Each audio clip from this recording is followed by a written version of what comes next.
હોલિકા દહનની રાતને મહાસિદ્ધિની રાત માનવામાં આવે છે। આ દિવસે કેટલાક ખાસ ઉપાય કરવાથી એનું શુભ ફળ પ્રાપ્ત થાય છે। હોલિકા દહનના રોજ પરિક્રમા કરવાનું પણ ખૂબ મહત્વ રહેલું છે।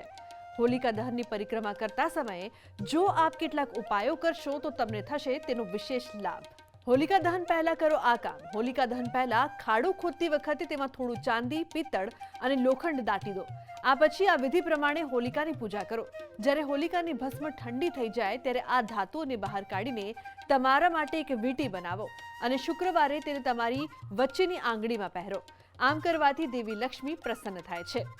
સોપારીના પાનથી કરો આ ઉપાય। હિન્દુ શાસ્ત્રોમાં કહેવામાં આવ્યું છે કે દેવી લક્ષ્મીને સોપારી ખૂબ પ્રિય છે। હોલિકા દહનના દિવસે 7 પાન લઈને હોલિકાની પ્રદક્ષિણા કરો અને દરેક પરિક્રમામાં હોલિકાની 7 વાર પ્રદક્ષિણા કરો અને 7 વાર પ્રદક્ષિણા કરતી વખતે હોલિકાને 7 પાન ચડાવો। આનાથી દેવી લક્ષ્મી પ્રસન્ન થાય છે અને સુખ અને સમૃદ્ધિનો આશીર્વાદ આપે છે। શ્રીને માતા લક્ષ્મીનું નામ માનવામાં આવે છે અને માતા લક્ષ્મીને નારિયેળ પણ ખૂબ પ્રિય છે। હોલિકાની અગ્નિમાં નારિયેળ ચડાવવામાં આવે તો ઘરની આર્થિક તંગી દૂર થાય છે। તેમજ હોલિકા દહનના સમયે હોલિકાને નારિયેળની સાથે પાન અને સોપારી ચડાવવાથી ઘરની આર્થિક તંગી દૂર થાય છે। જ્યારે હોળીનું દહન થતું હોય ત્યારે આપણા ઉપર આર્થિક તકલીફ હોય તો એક શ્રીફળ લેવાનું અને શ્રીફળને માથા ઉપર 7 વખત ફેરવી અને 7 પ્રદક્ષિણા કરી અને હોળીમાં પ્રજ્વલિત, જેને કહેવાય અર્પિત કરી દેવાનું।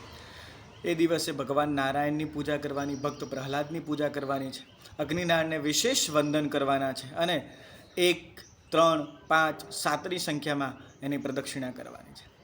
હોલિકાની અંદર કપૂર ઇત્યાદિ બધું જ વસ્તુ તમે અર્પિત કરી શકો છો। નવું કોઈ પાક થયો હોય એ પાકની પણ અંદર અર્પિત કરી અને એની પ્રદક્ષિણા કરી શકો છો।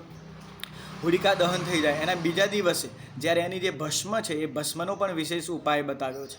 એ જે ભસ્મ છે એ ભસ્મ તમારા ઘરે લાવી અને ઘરના ચારેય ખૂણામાં મૂકો તો ઘરમાંથી પણ અરિષ્ટ તત્વોનો નાશ થાય છે। જેને રોગ અને બીમારી હોય એ લોકો પણ એ ભસ્મનો શરીર ઉપર લગાવે તો એની જે બીમારી છે એ પણ દૂર થાય છે। વિવાહ માટે પણ માં હોલિકાને એટલે કહેવાય ભક્ત પ્રહલાદને પ્રાર્થના કરવામાં આવે તો અવશ્ય લગ્ન સંસ્કારનો સમય પણ આપણને પ્રાપ્ત થાય છે।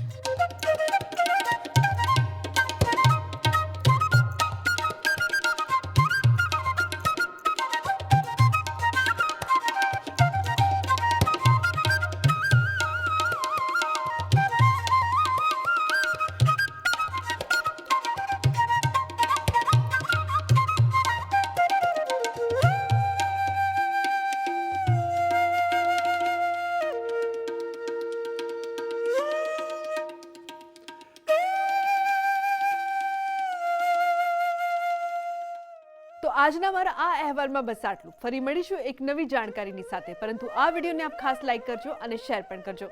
નમસ્કાર।